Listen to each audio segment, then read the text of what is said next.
Guys, we're back and it takes turn to reading comprehension. Now we are going to read. We're going to read together, guys. And everybody's going to go, please, and grab your books. Destinations 4. And you're going to open it, please, on page. It is called Encyclopedia Brown. Encyclopedia Brown. It is a very weird name to call a person like that, right? Encyclopedia Brown. Why is it called like that? We're gonna find out why do they call Encyclopedia Brown like that to this boy, okay? So, we're gonna go all the way to page 174 from your destinations book, please. I want you to grab it and open it, and we're gonna read together, okay? So the title of the story is Encyclopedia Brown and the Case of the Slippery Salamander. Salamanders, remember the vocabulary. Salamanders are similar to lizards.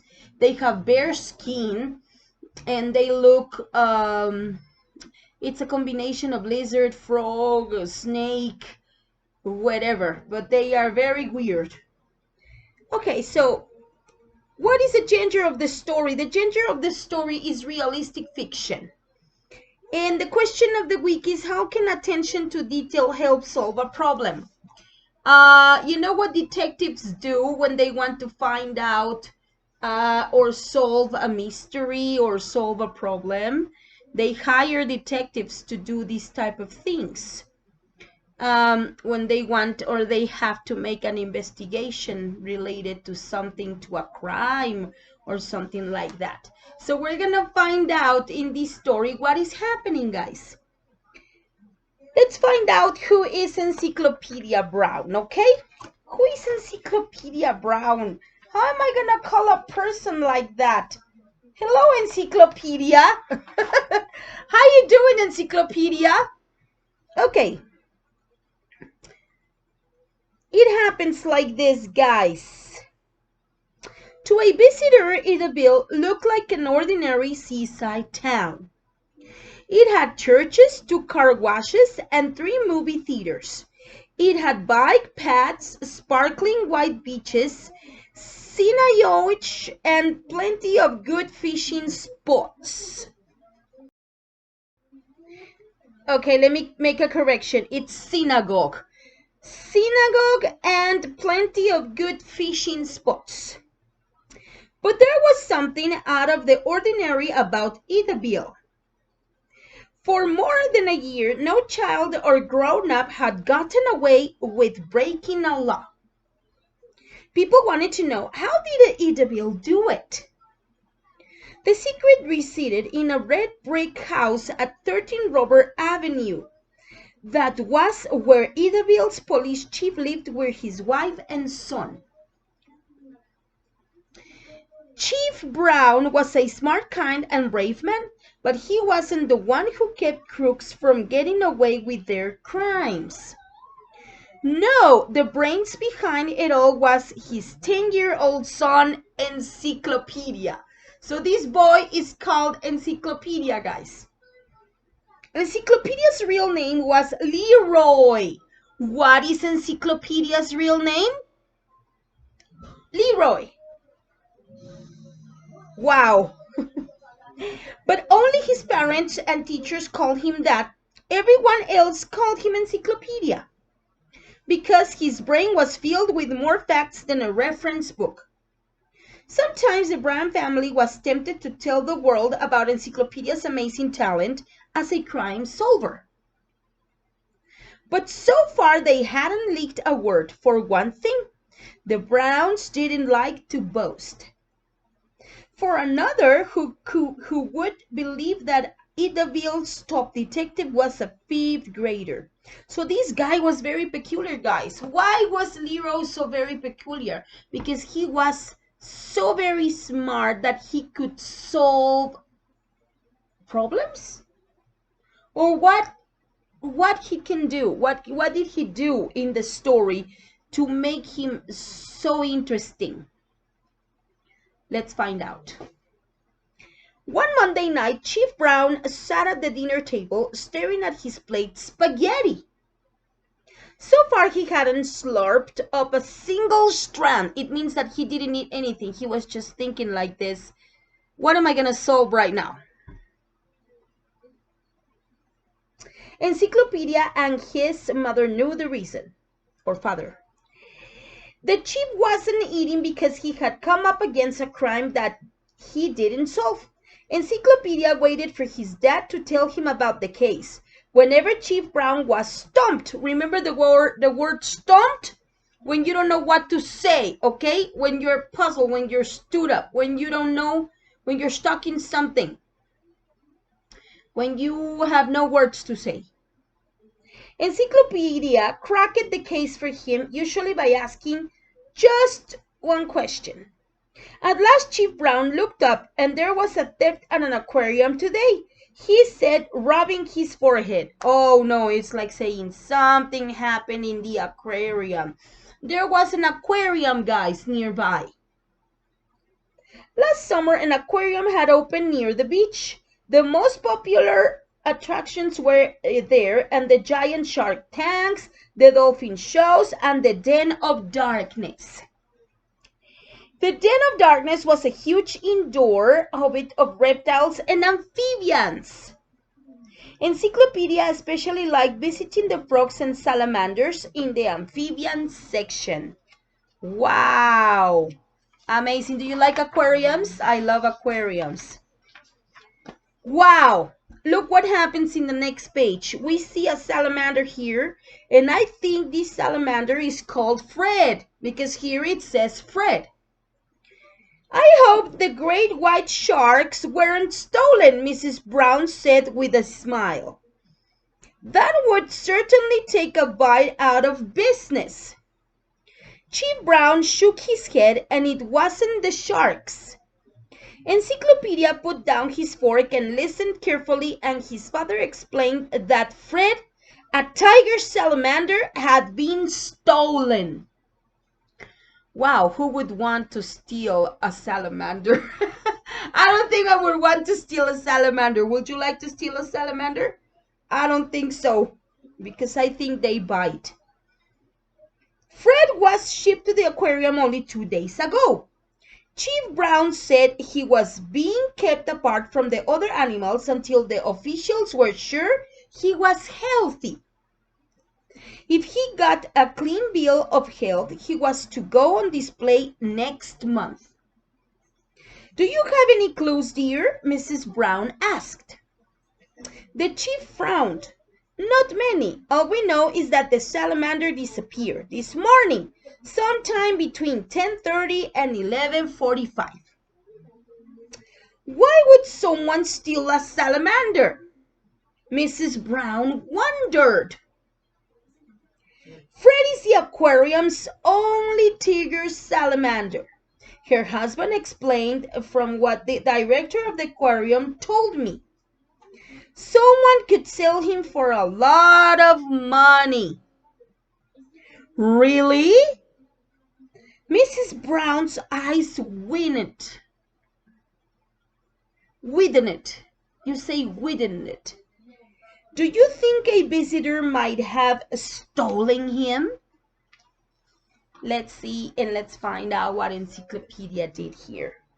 Mrs. King, Sam Main, and Dr. O'Donnell. We have 3 people here that are the ones that are like, they think they stole the salamander, okay? It's very unlikely, Chief Brown replied. Employees and volunteers are the only ones who have access to the back room in the Den of Darkness where Fred was being kept. Thief Brown told Encyclopedia and Mrs. Brown that the people had been working at the exhibit that morning. Mrs. King, who volunteered at the aquarium every Monday, Sam Main, the man in charge of cleaning and maintaining the, well, I think he was in charge of the aquarium, and Dr. O'Donnell, an expert on reptiles and amphibians. It was Sam Main, remember. Did you question the three of them? Mrs. Brown asked. The thief nodded. This is to nod. It's to do like this. I nodded my head. The chief nodded. Dr. O'Donnell spent the morning shining a new crocodile from Australia. Sam Main told me he was busy cleaning out exhibits and feeding some of the lizards. Several people saw him working, Chief Brown added. So it looks like he's telling the truth. What about Mrs. King? His wife prodded. What else happened here, guys? What else happened? Okay. Chief Brown frowned. Actually, Sam Main seems very suspicious of Mrs. King, he confided. And after talking with her, I can see why Mrs. King is fascinated with salamanders. Fascinated with salamanders? Mrs. Brown echoed. The chief nodded again. She told me she has dozens of them at home as pets, and that Fred is the first tiger salamander she's ever seen. He shook his head. Mrs. King does seem odd. She thinks salamanders are sacred creatures with magical powers. Encyclopedia spoke up. In ancient times, people used salamanders for medicine. They also believed that salamanders could eat fire and live in flames. Wow. Maybe Fred wasn't stolen for money, Mrs. Brown said thoughtfully. Maybe Mrs. King took Fred just because she thinks he's a special specimen. That's exactly what I've been thinking, Chief Brown admitted. But then no proof that Mrs. King had the opportunity to steal Fred. She was with a group of school children from 10:30 to 11:15. After that, she went over to the cafeteria for a coffee break. One of the cashiers said he saw her there.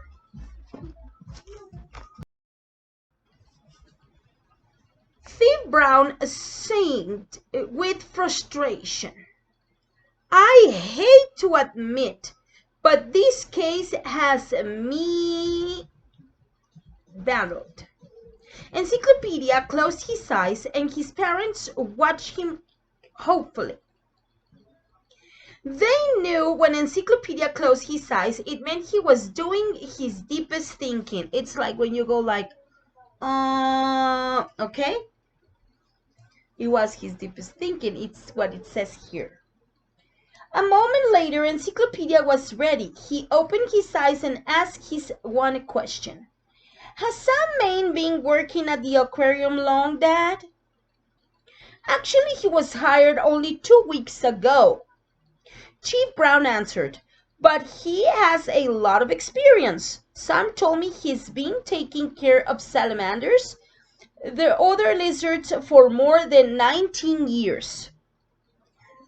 That was all Encyclopedia needed to hear. Oh, no, he hasn't, Encyclopedia declared with a satisfied smile. He's a lizard expert, then I'm the Queen of England. Sam Main is lying, and I can prove it. How does Encyclopedia know?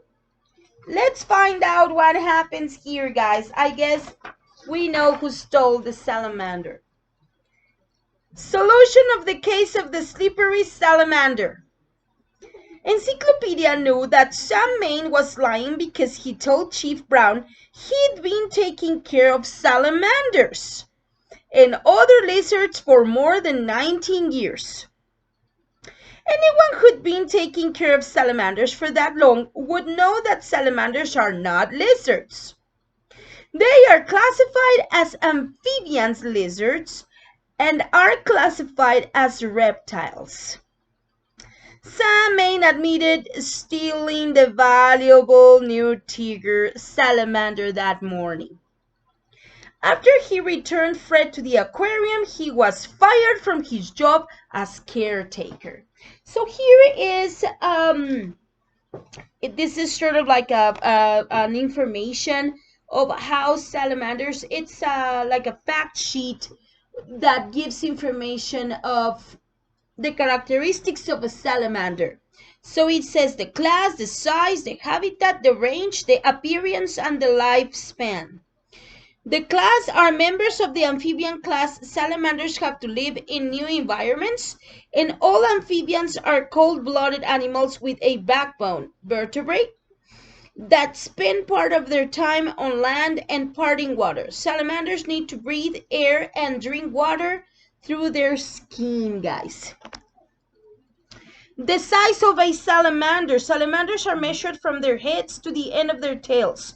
Most are small, ranging from 1 to 5 inches, 2.54 to 12 centimeters long, and the pygmy salamander can be as small as 1.5 inches, 3.8 centimeters. And the Chinese giant salamander can grow to over 5 feet, wow, to 1.8 meters long. It's like the size of a shark, something like that. They are long, guys. They are long. They are very big. Some of them, because remember there's different types of salamanders. The habitat. Salamanders inhabit every continent except Australia and Antarctica. You don't find salamanders over there. Appearance. No, sorry, the range. They live in any damp area, ponds, swamps, forests, in holes, and under rocks. The appearance, their skin is smooth with spots of stripes. They are usually dark colored, but some are red or orange. They do not have scales, ears, or claws. They don't listen, guys. They don't hear. They don't have ears. That is unbelievable. Lifespan mostly for 8 to 20 years, and some live more than 50 years. Wow, that's amazing. Guys, what do you have to do for reading comprehension? You have to copy the questionnaire that I sent to the platform, and you have to hand in that questionnaire on Thursday. Listen, we're gonna answer the questionnaire together. I'm gonna make another video on Wednesday, and I'm gonna answer the questionnaire together with you, and let's see. You answer it before, okay? Let's answer it before. I know you have to hand it in on Thursday, but I'm gonna send a video and maybe you have it ready and we can answer it together on Wednesday, okay? So please don't forget to copy your questionnaire in your notebooks. Please keep 3 lines per question. This is a very fun story. I hope you liked it. We are on lesson 5. We're about to finish module 4. We're only missing one lesson, lesson 6. And guys, this is all for today. And I'll see you on Wednesday. I'll be sending work to do. Well, you know, you have to work on the lesson in Destinations 4. And I'll be sending work to be done, okay? Please take care. Say hello to your parents and to your whole family. And please stay blessed always. Goodbye.